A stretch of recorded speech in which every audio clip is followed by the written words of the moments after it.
Did they really think I'd sleep right through my own funeral? That sterile hospital scent, you know the one, sharp and cold, clung in the air as I opened my eyes. Blinds drawn tight, but I saw everything. The whispers, the hurried footsteps, the hush of secrets dancing behind the curtain. I listened well. They thought I was out cold, buried under their plans. But I was listening. I was waiting. Betrayal tasted bitter, like bad coffee spoons from a neighbor's morning cup. How far would they go to hide what they'd done? Would they really stand there, choosing orchids while I was still in this world, pretending I wasn't awake? What's left when the truth is buried in the quiet corners of your own life? Maybe death isn't what I should fear. Maybe it's the lies they've spun around me, around my name. Lies I'm fixing to uncover, one way or another. I've spent my life watching, listening, surviving. Now, I'm about to shake the ground beneath those who thought I was lost. Because real strength ain't loud. It's the silence before the storm, and trust me, I've got a whole lot of quiet power left to drop. Look here, I'm Delilah Mayfield. Years young, a retired seamstress with southern roots deep in my bones.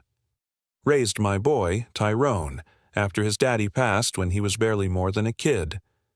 Worked my fingers to the bone, hemming skirts, baking cornbread, selling it at the church. Never remarried, gave him my whole world in pieces, never once asked him to put it all back together. But this was a whole new game. Started on a Monday morning, still dark outside. I woke early, usual routine, made my tea, laid out my church dress, purity, prayer, hope. That's what I believed in. But that day my fingers tingled strange while I was ironing that white blouse and my chest grew heavy. The warning signs I ignored. Maybe I should have known then. Maybe I should have stopped. But I didn't. Whatever's coming next, I know I can face it. I've faced storms before. This is just another one. And I've got a feeling I'm about to find out who I am when the silence is finally broken. The second I reached for that framed photo of Tyrone and Bianca, something felt off. My fingers stretched out, weak but stubborn. The room's dim light flickered, like a shadow passing over something hidden. Then I saw it. A small, almost forgotten corner on the back of the frame. My eyes tracked the faint outline, as if someone had etched secrets into the wood long ago. I hesitated, heart pounding. What was this? Gently, I turned it over. There, etched in my own handwriting, an old letter I'd never seen before. My breath caught. It was the original draft of my will. But it wasn't just that. Someone had altered it, changed the words I'd written years ago. Suddenly, that betrayal I'd been hunting? It went deeper. This wasn't just about my health. It was about who's truly been holding my trust, who's really been steering my life all along, and how far will I go to expose the truth? The sterile glare of those hospital lights flickered like a bad signal, casting ghostly shadows across my face. My breath, slow and shallow, barely moved. My fingers clutched Elijah's tight, silent promise, a vow I couldn't voice. Outside, the machinery hummed and footsteps muffled on tile seemed like a countdown, each tick revealing another secret I wasn't ready for. The air smelled of disinfectant and something else. Doubt, maybe fear. My eyes, dark with quiet resolve, darted toward the door. Something about to change, or maybe this was just the calm before a storm. I don't know if I can face. I wonder what waits beyond that threshold, in the shadows hiding the truth I've yet to confront. What will I find when I finally look behind the curtain that's been pulled shut? Who's really been holding the strings all along, and does anyone see what I see? What's coming next could shatter everything I've believed in. Or maybe it's just the beginning of seeing who I truly am when the silence finally breaks. I could fade away just like they wanted, like a ghost dissolving into the shadows, or I could stand tall, fight with whatever's left inside me. No, I didn't know how, but I wasn't leaving this earth on their terms. Not without a word, not without a witness. Not while I was still breathing. Bianca took the lead in everything. She brought color swatches to the hospital, literal fabric samples, as if she was planning curtains for her living room. Lavender for peace, she said. Soft gray for timelessness. I stared in that sterile room, eyelids heavy, trying to convince myself this was just a nightmare. But it wasn't. It was a quiet battle, a negotiation between a man and his wife, trying to decide how best to honor a woman who hadn't even passed. I wasn't dead yet, but my son. He was already playing boss. Walking the room like he owned it, talking about caterers, parking spaces at the church. He told the nurse I was non-responsive, though I'd nodded at her that morning when she brought my tea. Tyrone was always a follower, came into this world soft, gentle, maybe too soft. Bianca, she was granite, polished, cold, unyielding. Later that day, I heard her in the hallway, slipping words like a whitewash over everything. She's had a good life, she said, like I was some old quilt gathering dust. She's been declining, the nurse murmured back, quieter than a whisper. Then Bianca asked, "Can we keep her on observation another week, just until the power of attorney clears?" That's when I realized she was stalling, waiting for the right papers, those forged documents Tyrone had submitted, claiming I'd handed him full control. The paperwork wasn't signed yet, but it was in motion. Once it went through, I could be whisked away, out of my home, out of my life, maybe even out of reach. That night, no visit, no confrontation. Just the heavy silence and the ticking of a clock I couldn't stop. Who's really been holding the strings all along? How much longer before the curtain drops, revealing the truth I've been desperately trying to find? When the mask finally comes off, who will I see staring back at me? Maybe they figured a shot would silence me, that a needle could quiet all my questions. I saw the nurse hesitate, her brow creasing like she knew what was coming but didn't quite want to face it. She held up that syringe, eyes locking with mine, and I blinked twice, just twice, like a silent plea. Then she put it down. Her name was Patrice Freeman, sharp as a tack, kind in a way that reminded me of those women I used to teach Sunday school with. Wise enough to see trouble lurking behind innocent smiles. "You're not crazy," she whispered, voice steady, calm, "and you're not ready for a funeral." Her hand squeezed mine. A small gesture, but it felt like salvation in that sterile room, a lifeline I didn't even realize I was clinging to. Next morning, Bianca swaggered in. Fresh lipstick, a new scarf, like she was claiming what was already hers. She fussed over the flowers on the windowsill, then told the nurse she needed to speak with the doctor about next steps. I quietly asked the nurse to call my lawyer. My voice tasted like gravel, but I made myself say the name. Simone Fairchild. "Call her," I said softly. That's when I saw the flicker of surprise on her face. And "Don't tell my son." I didn't trust she'd do it, but 5 hours later, Simone was standing in my doorway. No words at first, just her silence. She spoke directly to the doctor, then the administrator, then Bianca, who emerged from the cafeteria clutching a cup of tea, her face frozen like she'd just bet everything and low.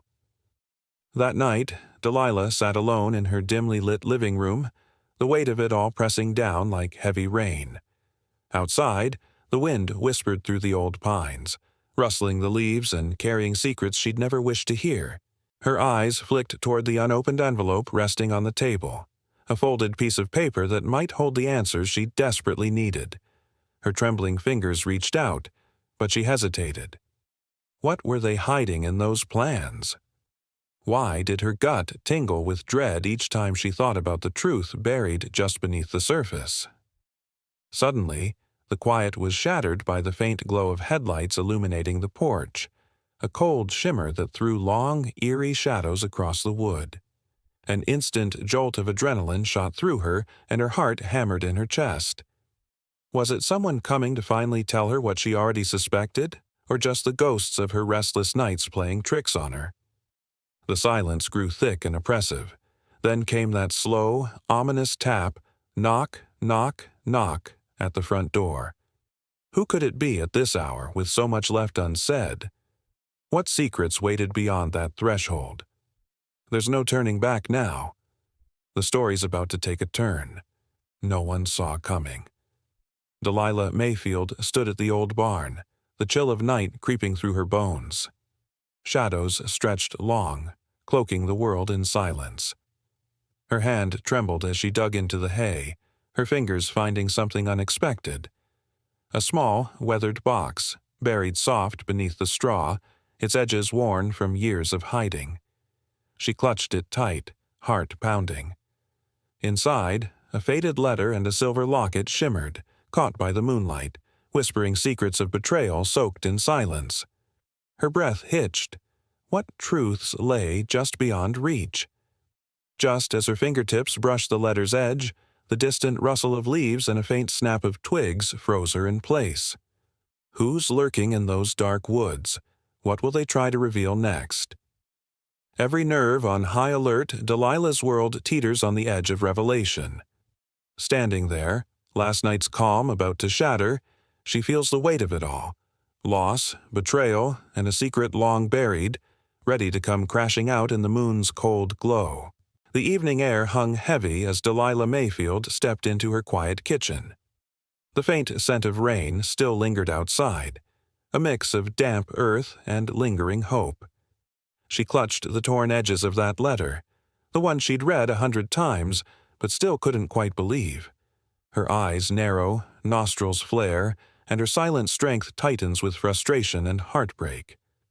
The distant hum of cicadas seems louder tonight, echoing her racing heartbeat, each sound a reminder of battles fought in the dark. Something's shifted beneath her skin, an undercurrent of betrayal, thicker than she thought possible. She's pieced together fragments of stories, but that last puzzle piece still hides just beyond reach, until tonight. Who's lurking out there in the shadows? Who's watching her with quiet intent? The flickering porch light catches a figure in the doorway, a shape she recognizes but dares not name. Heart pounding, she braces. Will she confront this silent watcher, or will the night swallow her secrets whole? The answers hide just behind that silence. And tonight, she might finally find out. Delilah Mayfield sat outside on her porch, sipping sweet tea as the sun dipped behind the ancient oaks. A gentle breeze stirred the leaves, carrying a whisper of something familiar, her son's cologne, faint but unmistakable. Her heart clenched tight. The ache of betrayal welled up again. She watched as a weathered figure approached, the man she'd thought was gone forever. Her breath caught as the shadows revealed him, worn and tired, yet undeniably alive. All those nights she mourned his absence. Was it all just a lie? Had he been hiding in plain sight?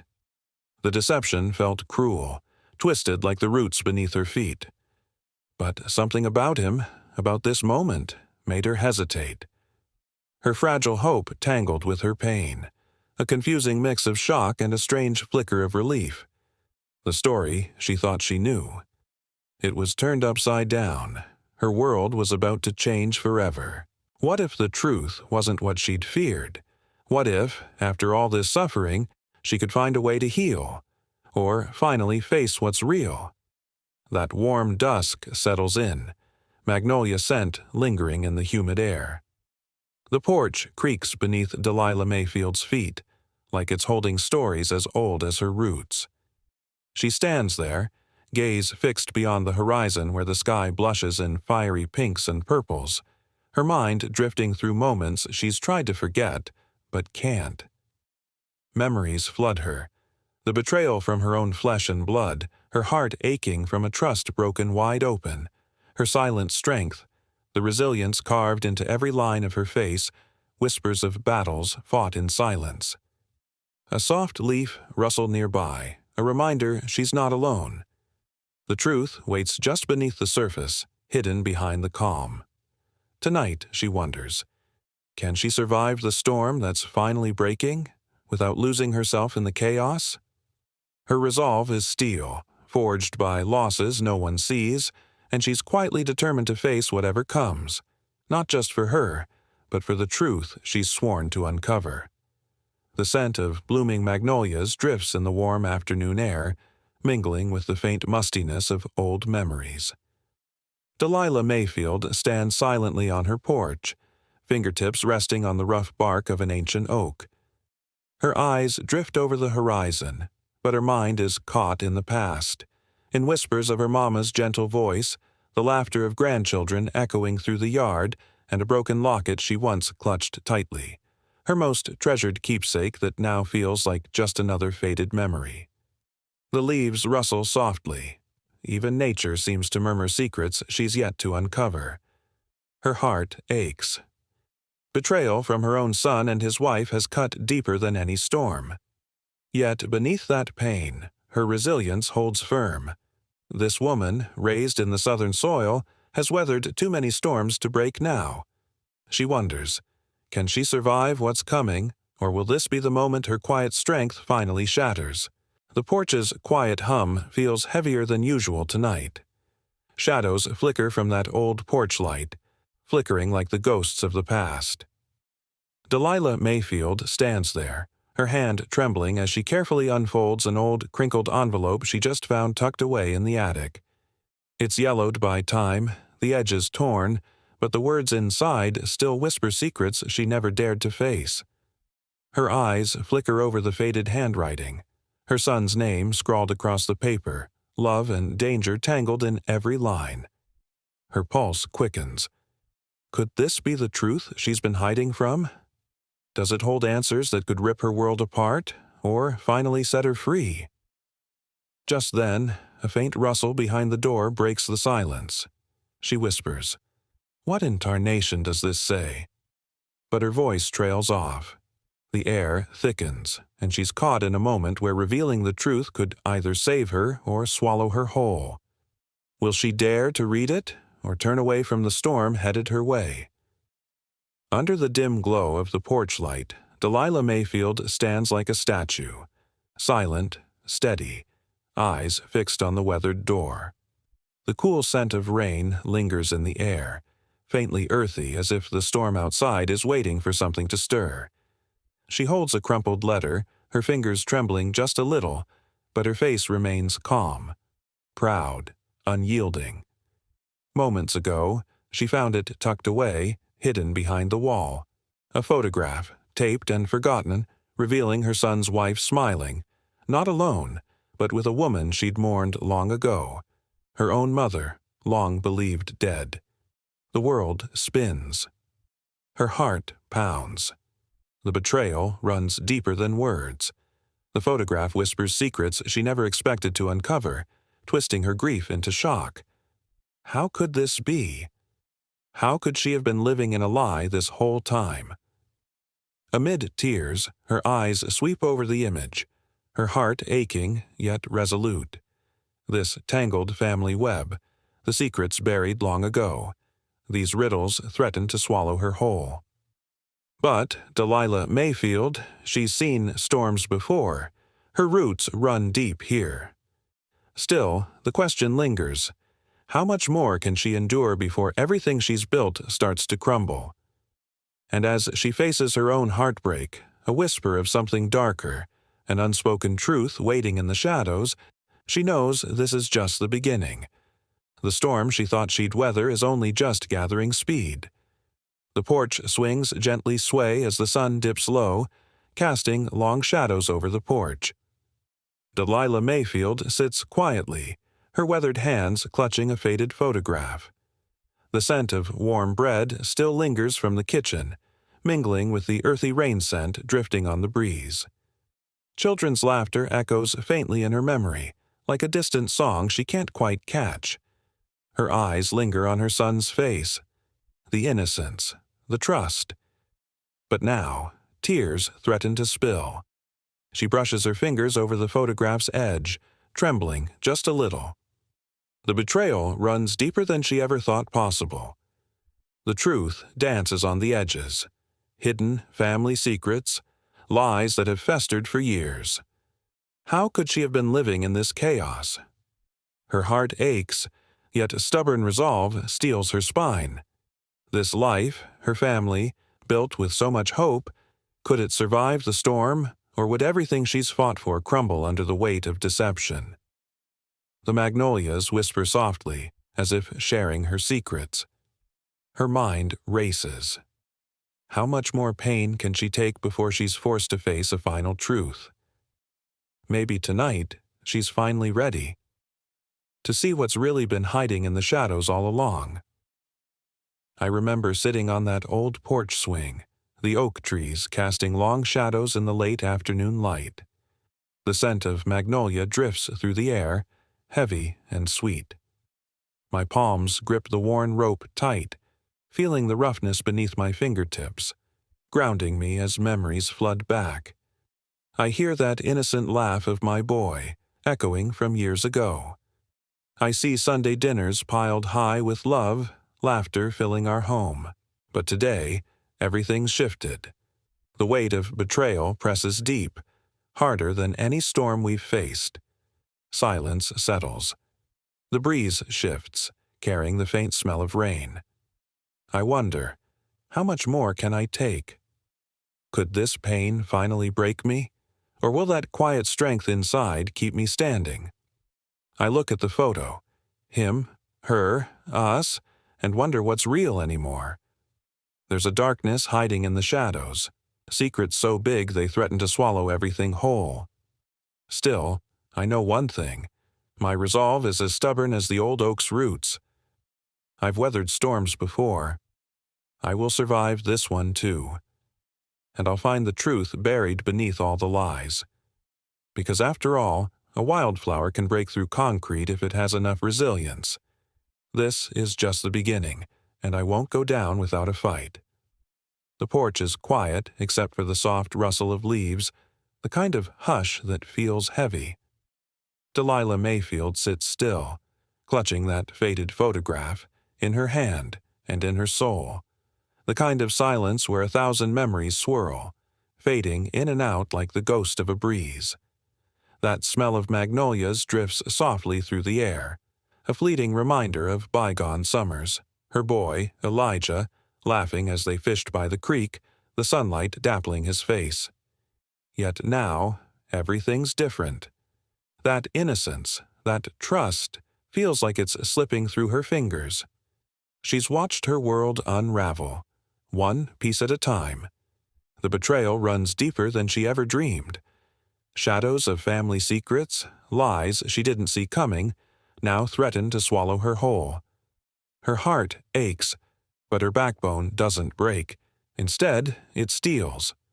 So many times she's been knocked down, still she rises, her resolve as stubborn as the old oak trees standing sentinel in her yard. Tonight, she's asking herself, how much more pain can she take? Just how deep does the darkness go? She looks at the old photo again, her fingers trembling.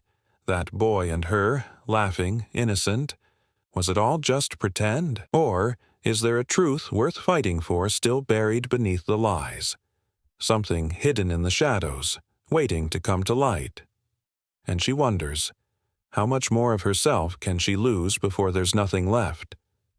But underneath that quiet despair, a flicker of resilience glows, a fierce, unwavering hope that she can survive.